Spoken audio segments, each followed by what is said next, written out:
Com o PAN se iniciando daqui a menos de 2 meses, o atletismo passa também à ordem do dia. Entre os tipos, o salto com vara é um dos que mais exigem dos atletas.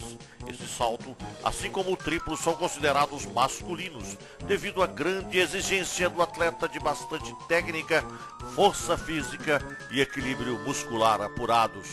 Basicamente, consiste em ultrapassar um obstáculo colocado a uma determinada altura, utilizando como impulso uma vara que é apoiada no solo e projeta o atleta para cima. É uma atividade que está se tornando muito popular no Rio de Janeiro, pois além do desenvolvimento muscular, é ideal para se escapar de algumas situações críticas. Pega, pega, pega, pega!